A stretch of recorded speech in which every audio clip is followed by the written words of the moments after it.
The gunshot split the night air as Florence Crawford ducked behind the rain barrel, her heart hammering wildly against her ribs. She'd been running for 3 days straight, and Bandera, Texas, wasn't supposed to be the end of her journey, merely a stopping point. Yet here she was in 1875, trapped between the saloon and the general store with bounty hunters closing in. The wanted poster crumpled in her pocket felt like it weighed 100 pounds, though the $500 reward for the mistress of mischief seemed almost laughable considering her crimes. "I know you're there, Miss Crawford," a gruff voice called out. "You can't hide forever." Florence pressed her back against the wooden wall, tears threatening to spill. 24 years old, and already her life had spiraled into something unrecognizable. She clutched the small leather pouch containing her meager savings, and the locket with her mother's portrait, the only things she had left of her former life. "Madam, you best come out now," another voice joined in, closer this time. A shadow fell across the alley, but it wasn't one of her pursuers.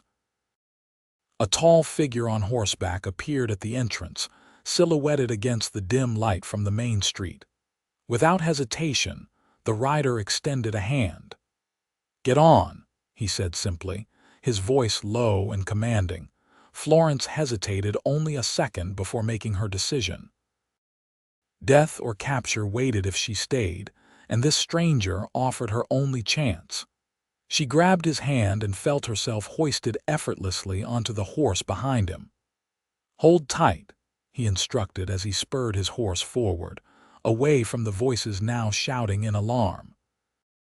They thundered out of town, the midnight landscape of the Texas Hill Country opening before them. Florence clung to the stranger's waist, her face pressed against his back as they rode hard for what seemed like hours.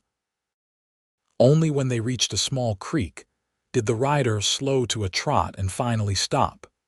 "You can breathe now," he said, dismounting and offering his hand to help her down. In the moonlight, Florence got her first clear look at her rescuer.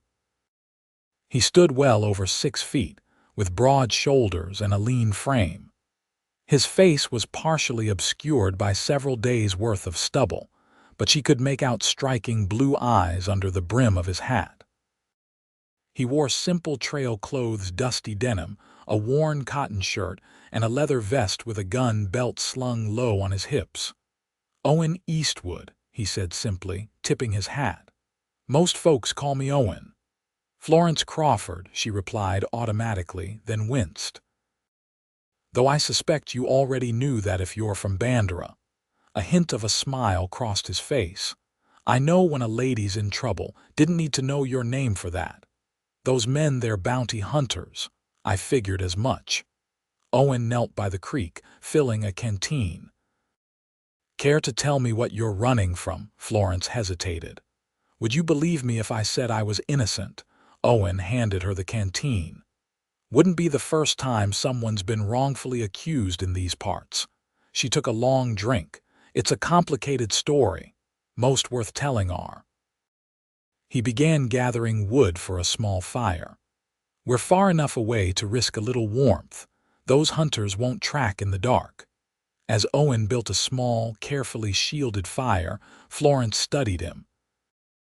There was something measured about his movements, a quiet confidence that spoke of years navigating the harsh realities of the frontier.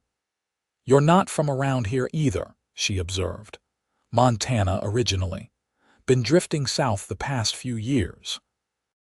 He settled across from her, the small flames casting flickering light across his features. "Found work where I could ranch hand, tracker, sometimes deputy when towns needed extra guns." "And what brought you to Bandera?" "Just passing through. Same as you, I suspect." Florence stared into the fire. "I was the daughter of a banker in St. Louis, had everything a young lady could want: education, suitors, a future." Her fingers traced the outline of the locket in her pocket.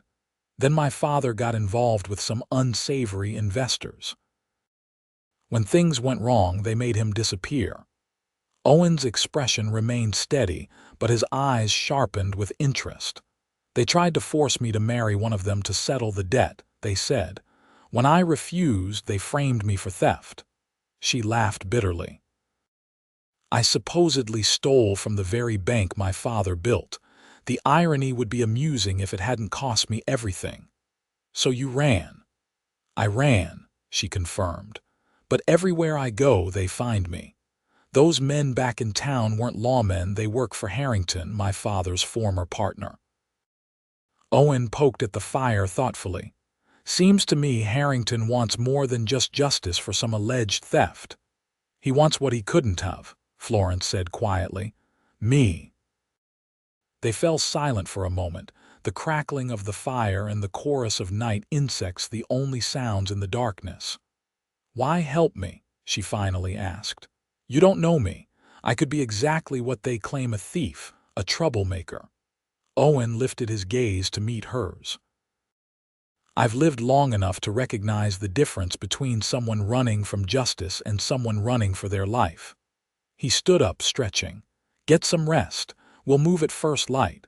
Where are we going?" "I have a small place about a day's ride from here."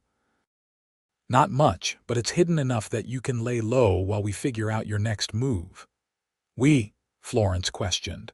The ghost of a smile touched his lips. "Unless you'd prefer to handle those bounty hunters on your own." Despite everything, Florence found herself returning his smile. "Thank you." Owen nodded and moved to check on his horse, leaving Florence to wonder at the strange turn her fortunes had taken. For the first time in months, she allowed herself to feel something dangerously close to hope. The dawn brought with it a fine mist over the hills as Owen and Florence set out.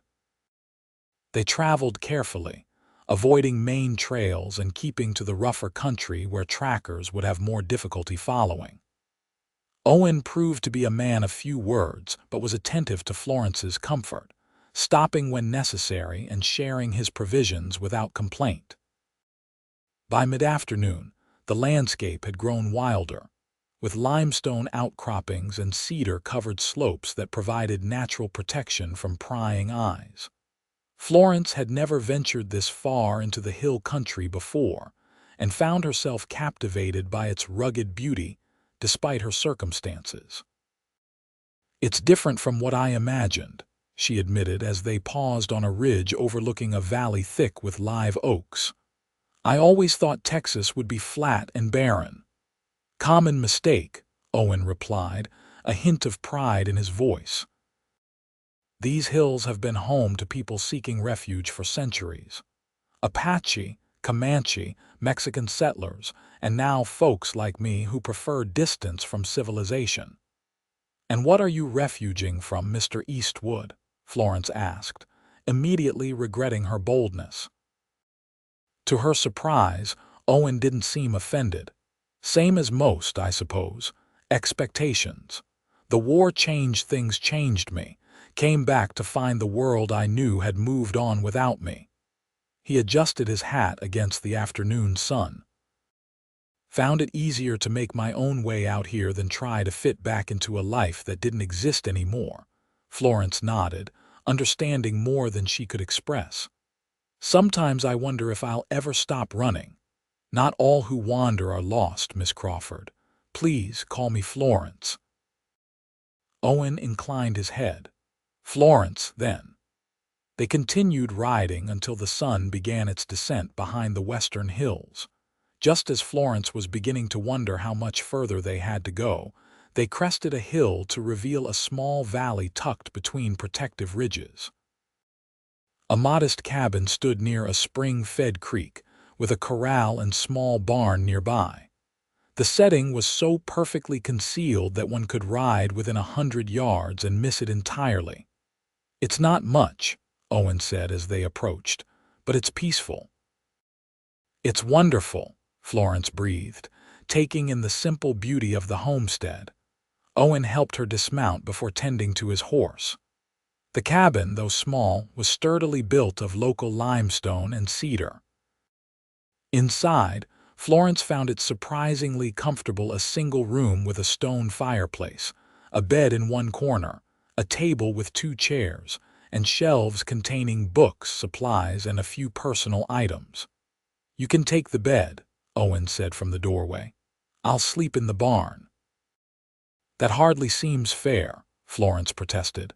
"This is your home, and you're my guest." His tone made it clear the matter wasn't up for discussion. After a simple meal of beans, cornbread, and coffee, they sat outside as twilight painted the hills in deepening shades of purple and blue. Fireflies had begun to emerge, dotting the gathering darkness with their ephemeral light. "I have never seen so many stars," Florence said softly, gazing upward at the vast canvas of the night sky. In the cities, such celestial displays were dimmed by lamplight and smoke. Owen followed her gaze. "One advantage of being this far from anywhere you can see how big the world really is," he paused. "Makes your troubles seem a bit smaller sometimes." "I wish that were true," Florence sighed, pulling her shawl tighter around her shoulders. "But my troubles seem to follow me wherever I go." "They won't find you here," Owen assured her. "Not for a while, at least. And then what?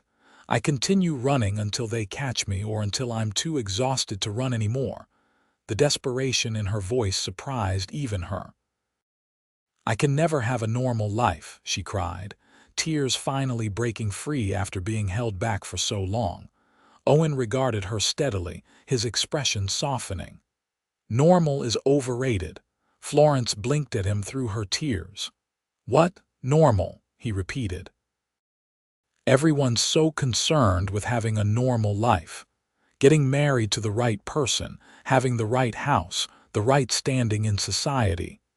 He gestured to the wild landscape around them. "Look at all this. Is any of it normal? The most beautiful things in this world don't fit into neat little boxes." His words hung in the air between them, and Florence found herself without a ready response. There was something profound in his simple philosophy, something that resonated with a part of her that had always felt constrained by the expectations of proper society. "I should turn in," she said finally, rising to her feet. "Thank you again, Owen, for everything." He nodded, remaining by the dying fire. "Sleep well, Florence." Inside the cabin, Florence lay awake for a long time, pondering Owen's words and the strange path that had brought her to this hidden valley. Outside, crickets sang their night songs, and somewhere an owl called sounds so different from the city noises she'd grown up with. Despite the uncertainty of her situation, she felt safer than she had in months. With that thought, Florence finally drifted into a dreamless sleep, her troubles temporarily held at bay by the protective walls of Owen's sanctuary and the unexpected kindness of a stranger who seemed to understand the value of living outside the boundaries of what others deemed normal. The next morning, Florence woke to the scent of coffee and the sound of chopping wood. She stepped outside to find Owen splitting logs with practiced efficiency, his shirt already damp with exertion despite the early hour.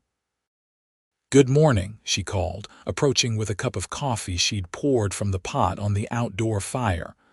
Owen paused, wiping his brow before accepting the cup. "Sleep well. Better than I have in months," she admitted. "What can I do to help around here? I don't want to be a burden." Owen took a long drink before answering.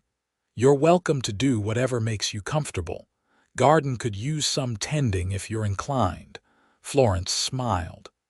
"I may have grown up in the city, but I know my way around vegetables. My mother insisted I learn practical skills alongside my piano lessons." Wise woman she was. Florence's smile turned wistful. "She died when I was 16. Consumption." Owen nodded in understanding. Death was a constant companion on the frontier, taking young and old without discrimination. They fell into a surprisingly comfortable routine over the next few days. Florence took charge of the small garden, weeding between rows of corn, beans, and potatoes. Owen hunted, tended to his horse and the 2 milk cows, and made repairs around the property. In the evenings, they shared simple meals and conversation that gradually revealed more of their respective histories. Florence learned that Owen had fought for the Union, serving as a scout rather than in the regular infantry due to his tracking skills. After the war, he drifted west, working as a ranch hand, occasional lawman, and guide before settling in this remote corner of the Texas Hill Country 3 years ago. "What made you choose this particular spot?" she asked one evening as they sat on the small porch, watching lightning flicker in distant clouds. "Found it by accident," Owen replied. "Was tracking a mountain lion that had been taking calves from a ranch near Bandera. Storm came up, much like that one brewing now, and I took shelter in that outcropping over there." He pointed to a rock formation on the hillside. "When the rain cleared, I looked down and saw this valley. Something about it just felt." He searched for the right word. "Welcoming." Florence smiled, understanding completely. Despite its isolation, or perhaps because of it, the hidden homestead had a peculiar charm that soothed the spirit. On the 5th day, Owen announced he needed to ride into a small settlement about 15 miles away for supplies and to listen for any news of bounty hunters in the area. "Will you be all right here alone?" he asked as he saddled his horse. Florence nodded, though anxiety flickered briefly across her features. "I'll be fine. How long will you be gone?" "Back by nightfall," he promised. "There's a rifle above the door if you need it. You know how to use one, my father taught me," she confirmed. "Though I've never had occasion to shoot at anything more threatening than a paper target." Owen checked his saddlebags one last time. "Just remember, aim steady, breathe out slow, and squeeze the trigger. Don't pull it." After he'd ridden away, Florence found herself acutely aware of the silence that settled over the homestead. She busied herself with chores, washing clothes in the creek, baking bread in the small oven built into the side of the fireplace, and continuing her work in the garden.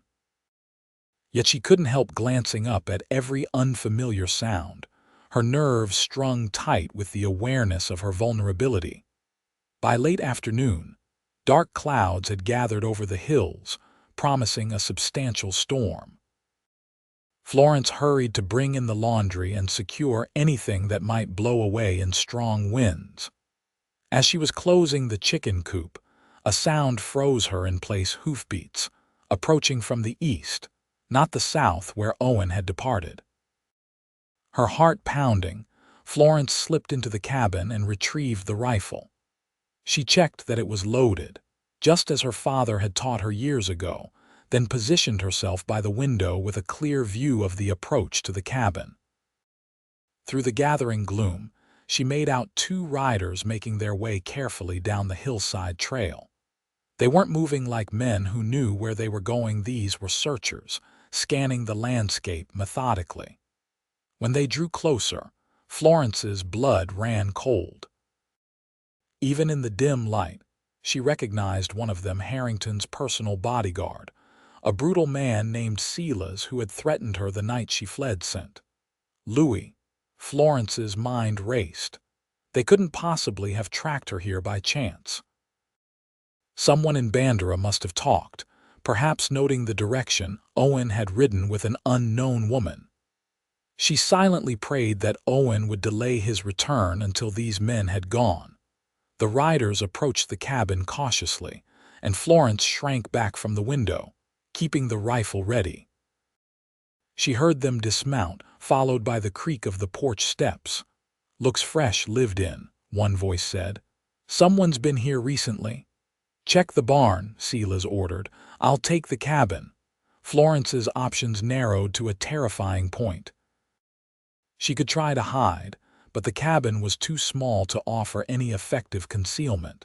She could flee out the back, but they would surely see her in the open terrain. Or she could stand her ground. The door handle turned slowly. Florence raised the rifle, her finger trembling against the trigger.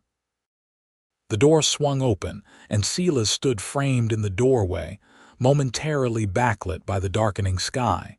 His expression shifted from searching to triumphant as he spotted her. "Well, well," he drawled.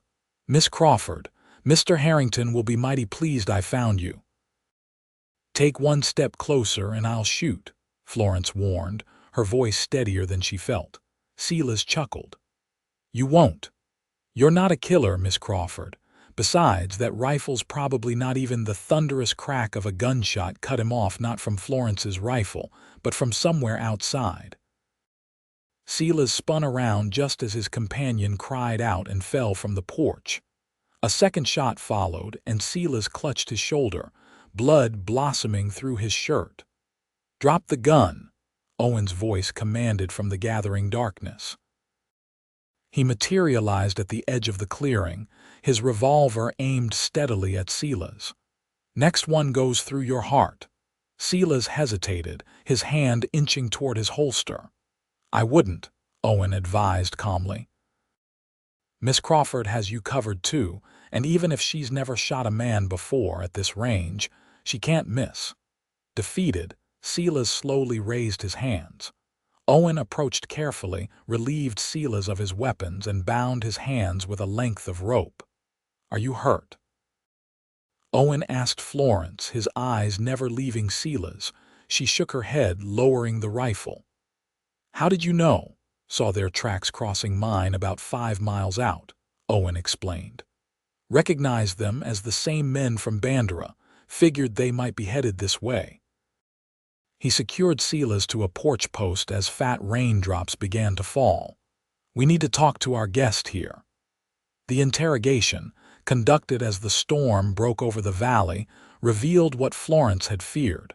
Harrington hadn't given up his pursuit.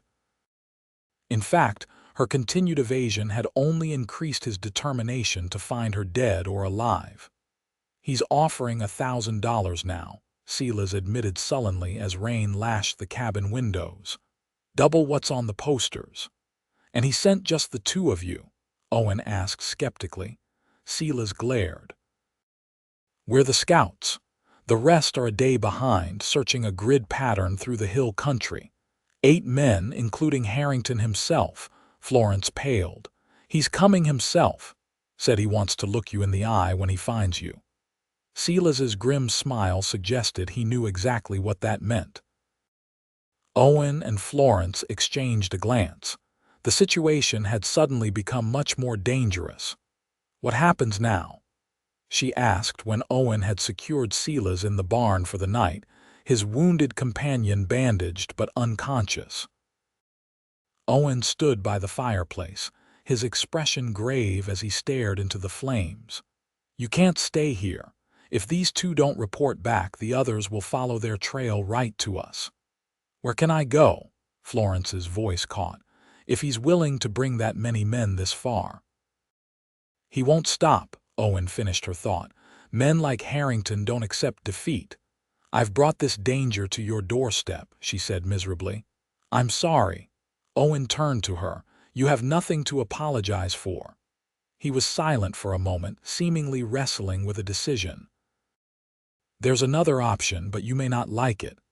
At this point, I'm open to anything. We face him, end this chase once and for all." Florence stared at him, certain she'd misheard. "Face him." "Owen, there are 8 armed men with him." 7 now, he corrected with a small smile. "And they're searching unfamiliar territory in the dark during a storm."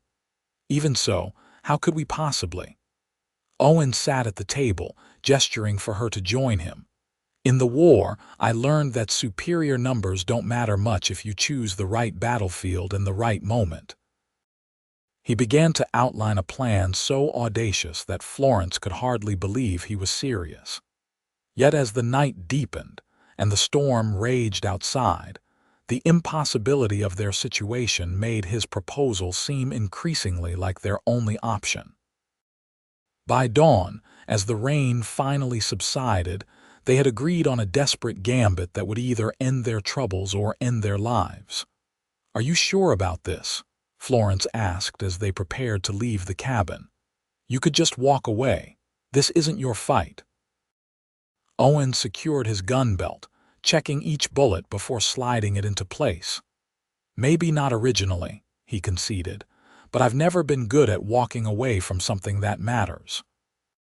His eyes met hers, and something unspoken passed between them, an acknowledgement that in the short time they'd known each other, something significant had changed for both of them. They rode out as the first rays of sun broke through the dissipating clouds, leaving their captives securely bound in the barn with enough water to last, until someone found them. Florence wore Owen's spare clothes, her hair tucked under a hat, riding as if she were his partner rather than a woman in distress. The transformation was remarkable. She sat tall in the saddle, every bit the frontier woman rather than the city-bred banker's daughter. Their plan required perfect timing and more than a little luck. They rode southeast, following a route that would intercept Harrington's searching party based on the information they'd extracted from Sela's. By mid-morning, they reached the position. Owen had selected a narrow pass between limestone bluffs where the trail constricted, forcing riders to proceed in single file. "This is where we make our stand," Owen said as they concealed their horses in a grove of cedars. "If Sela's was telling the truth, they'll come through here sometime around noon." Florence nodded, her mouth dry with anxiety. "And if he wasn't, then we've gained another day to plan something else." Owen helped her into position on a rocky shelf overlooking the trail. "Remember, don't fire unless absolutely necessary. The element of surprise is our only advantage." They settled in to wait, the sun climbing higher as morning stretched toward midday. Florence found herself studying Owen's profile as he kept watch on the trail below the set of his jaw, the intensity in his eyes, the quiet confidence he projected even in this desperate situation. She realized with a sudden clarity that she trusted this man with her life, despite having known him less than a week. "Owen," she said softly, "why are you really doing this?" He didn't immediately answer, his gaze still focused on the distant curve of the trail. "Everyone deserves a chance at freedom," he finally said. "To choose their own path, not have it dictated by others' greed or cruelty." He glanced at her. "Besides, I've grown rather fond of having you around." Before Florence could respond, Owen raised a hand for silence. In the distance, the faint sound of hooves and men's voices carried on the still air. Harrington's party was approaching. The next minutes unfolded with terrifying clarity. As the riders entered the pass below, Owen's plan sprang into action. They had prepared rock slides at strategic points along the trail, and now Owen triggered the first with a well-placed shot, sending a cascade of stones tumbling down to cut off the rear of the party from the advance riders. Confusion erupted as the men scattered, some drawing weapons while others fought to control panicking horses. From their elevated position, Owen and Florence had a perfect view of the chaos. "There," Florence pointed. "The man in the black coat, that's Harrington." Owen nodded, marking the man who seemed to be shouting orders to the others.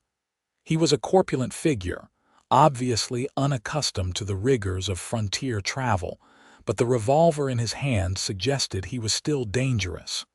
"Remember the plan," Owen murmured. "We need him separated from the others." A second rock slide, this one triggered by a small charge Owen had set earlier, drove 3 of the men farther down the trail. The remaining 4, including Harrington, were now caught between the 2 blockages, exactly as Owen had hoped.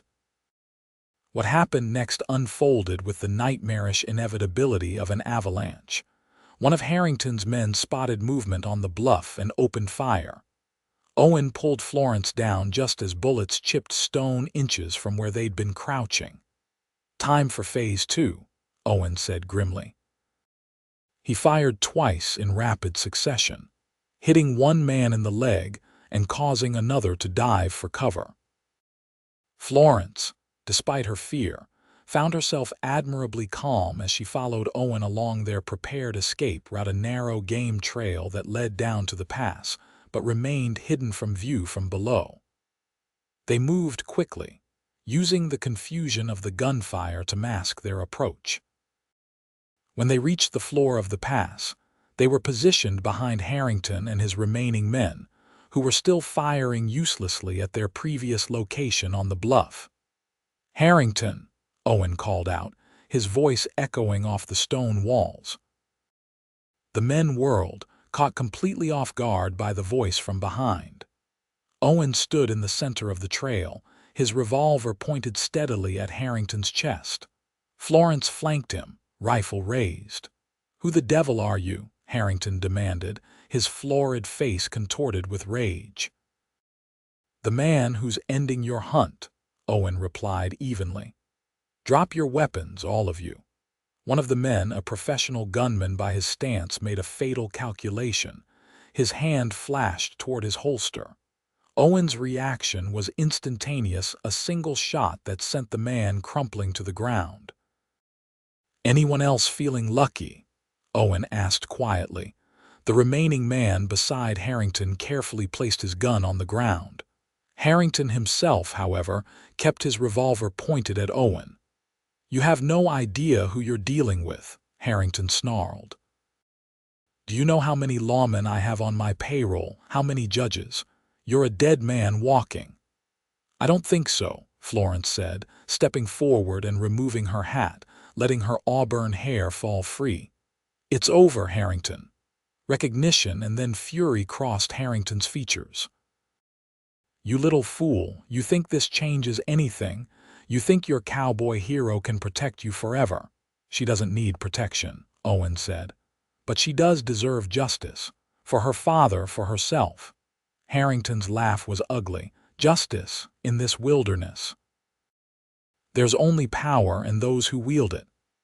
"Then perhaps it's time the balance of power shifted," Florence replied, reaching into her pocket and withdrawing a folded document. "You recognize this, don't you?" Harrington's expression faltered as he saw the papers. "Where did you get those?" "My father wasn't a fool. He kept records of every transaction, every threat, every illegal scheme you forced him into." Florence's voice gained strength with each word. "I may have fled St. Louis, but I didn't leave empty-handed." "Those papers won't help you if you're dead," Harrington said, his finger tightening on the trigger of his revolver. "I wouldn't," Owen warned. "Even if you manage to shoot one of us, the other will ensure you never leave this pass alive." A tense silence fell, broken only by the nervous shifting of horses and the distant call of a hawk circling overhead. Harrington's eyes darted between Florence and Owen, calculating his odds. "What do you want?" he finally asked, defeat creeping into his voice. "First, you're going to drop that gun," Florence instructed. When Harrington hesitated, she added, "Now." The revolver fell to the dust. "Second, you're going to sign a confession," Florence continued, producing a second document from her pocket, one she and Owen had prepared the night before. "Admitting to your crimes, clearing my name, and acknowledging your role in my father's disappearance." "You expect me to sign my own ruin?" Harrington scoffed. "I expect you to choose between ruin and death," Owen replied matter-of-factly. "Only one of those options leaves you breathing." Another silence, heavier than the first, and then, Harrington finally asked, "Then you leave Texas," Florence said. "Never return, never send men after me again. The confession stays sealed unless you break those terms." "How do I know you won't use it anyway?" "You don't," Florence admitted. "You'll have to trust that I have more honor than you." The irony of the statement wasn't lost on any of them. Slowly, with obvious reluctance, Harrington nodded his agreement. The next hours were a careful dance of tension and distrust, as Harrington signed the confession under Owen's watchful eye. His remaining men were disarmed, but allowed to keep their horses. Owen made it clear that any attempt to double-cross them would end poorly for all involved. By sunset, it was done. Harrington and his surviving men rode south with explicit instructions never to return to this part of Texas again. The bounty on Florence would be publicly withdrawn. Her name cleared through channels Harrington still controlled in St. Louis. As they watched the party disappear into the gathering dusk, Florence felt a weight lift from her shoulders, a burden she'd carried for so long that she'd almost forgotten what it felt like to stand straight and unburdened. "You think he'll honor the agreement?" she asked as they mounted their own horses for the journey back to Owen's homestead. "Men like Harrington respect only one thing: self-preservation," Owen replied. "As long as breaking his word costs more than keeping it, he'll behave."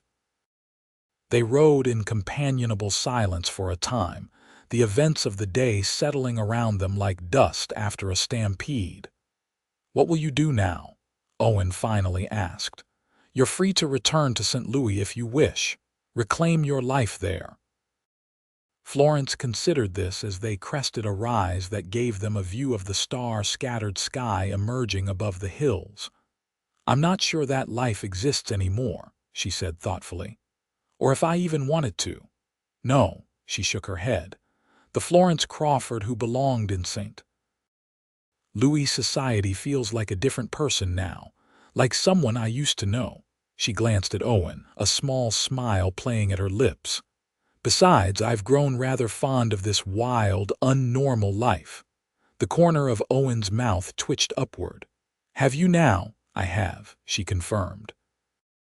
"Though I suspect it would be considerably less appealing without certain company." Owen reined his horse to a stop, turning in his saddle to face her directly. "Florence Crawford, are you suggesting you might want to stay out here in this uncivilized wilderness?" "I'm suggesting," she said carefully, "that perhaps I've found something worth staying for." The look they exchanged contained volumes: questions and answers, fears and hopes, and something new and fragile that had grown between them in the chaos of the past week. "Well then," Owen said finally, his voice rough with emotion he rarely displayed, "I suppose we should get home before it gets too dark. Lots to do tomorrow if we're going to make that cabin suitable for extended company." Florence's smile widened. "Lead the way, Mr. Eastwood." They returned to the homestead well after midnight, tired but victorious. The next days were filled with a different kind of activity, not the desperate preparations of fugitives, but the hopeful work of people building something new together. Florence sent letters to her few remaining allies in St. Louis, arranging for the sale of her father's remaining properties and the transfer of funds to a bank in San Antonio.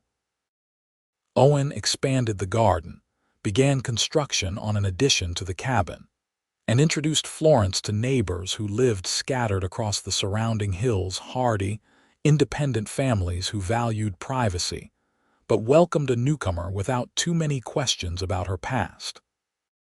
Weeks stretched into months. Summer's heat gave way to the golden light of autumn. The hidden valley transformed under Florence's influence. Curtains appeared in windows. Flowers grew alongside vegetables in the garden, and the interior of the cabin became a blend of frontier practicality and touches of the refinement she'd brought from her former life. Owen watched these changes with quiet amusement and growing affection. He found himself looking forward to evenings by the fire, listening to Florence read aloud from one of his books or sharing stories of their vastly different upbringings. What had begun as an impulsive act of rescue had evolved into something neither of them had expected to find in the rugged hill country: partnership, understanding, and eventually, love. It was a crisp November evening when Owen finally gave voice to what had been building between them.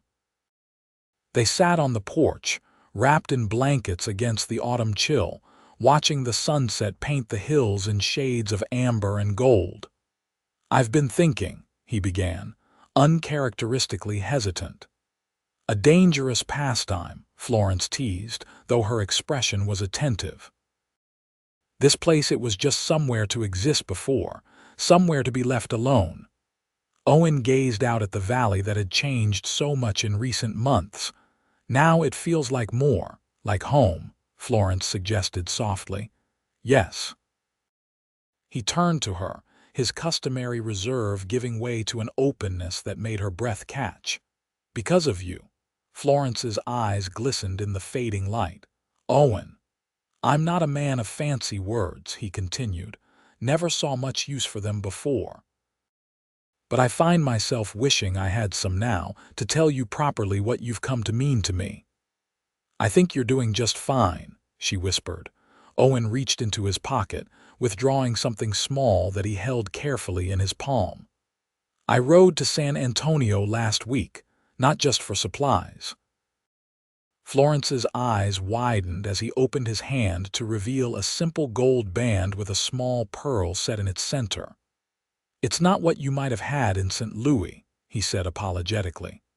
"Not diamonds or—" "It's perfect," Florence interrupted, tears now flowing freely down her cheeks. "I can't promise you an easy life," Owen continued. "Can't promise you'll ever have the comforts or standing you had before, but I can promise you'll never be alone again, never have to run again." He took her hand in his. "Florence Crawford, would you do me the honor of becoming my wife?" Her answer came not in words but in action as she leaned forward and pressed her lips to his, their first kiss, filled with the promise of countless more to come. When they finally parted, both slightly breathless, her smile was radiant. "Yes," she said simply. "1,000 times yes." They were married 2 weeks later in the small church in Bandera, with only a handful of neighbors as witnesses. The ceremony was simple, the celebration afterward modest but joyful. As they drove the wagon back to their hidden valley that evening, now as husband and wife, Florence looked at the man beside her with a sense of wonder at how completely her life had transformed. "What are you thinking?" Owen asked, noticing her gaze. "I was thinking about that night we met," she replied, "when I cried that I could never have a normal life." Owen's expression softened with memory. "And I told you normal was overrated. You were right." Florence leaned against his shoulder, contentment warming her even against the November chill. "This life, our life, may never be what society considers normal, but I wouldn't trade it for all the normalcy in the world." Owen's arm tightened around her. "Nor would I, Mrs. Eastwood, nor would I." The years that followed proved that happiness often comes in unexpected forms. Florence and Owen built a life together in their hidden valley that blended the best of their different worlds. The cabin expanded to a proper home as their family grew, first with the birth of their son James in 1877, followed by twin daughters Sarah and Elizabeth in 1879. Florence never entirely abandoned her city roots. She established a small school that served the scattered children of the hill country, bringing education to families who had previously gone without.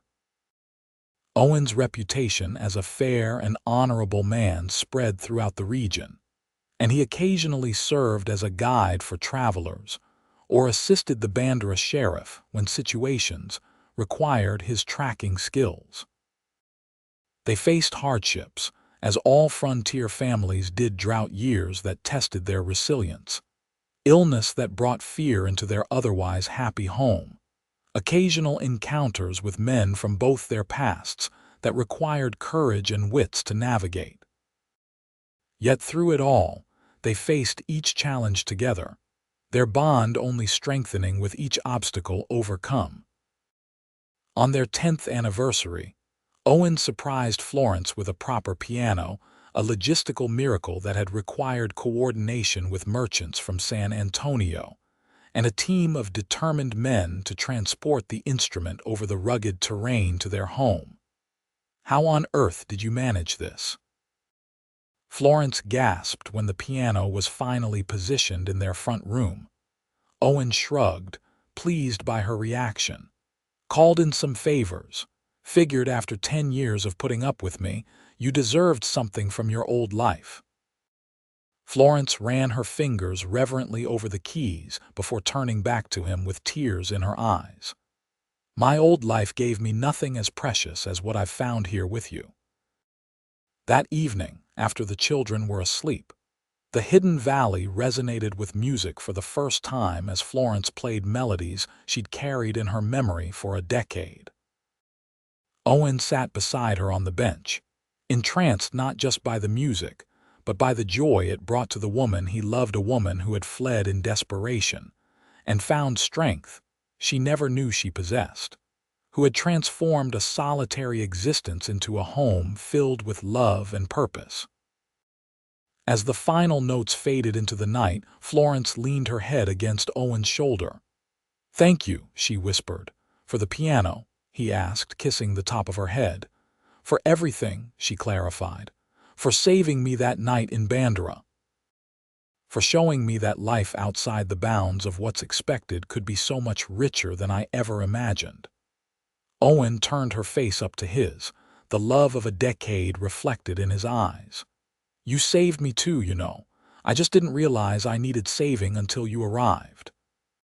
Florence smiled, thinking of the solitary, taciturn man she'd first met, and how he'd gradually opened himself to love and family and joy, changes as profound as her own transformation from society daughter to frontier woman. "To think," she mused, "all of this began because I was convinced I could never have a normal life." Owen's low chuckle rumbled through his chest. "Normal would have been a terrible waste of our potential, Mrs. Eastwood." "Indeed it would, Mr. Eastwood," Florence agreed. Reaching up to kiss him as the moonlight spilled through the window of the home they'd built together, a sanctuary of love in the wilderness where two souls had found exactly the life they were meant to live, far beyond the confining boundaries of normal.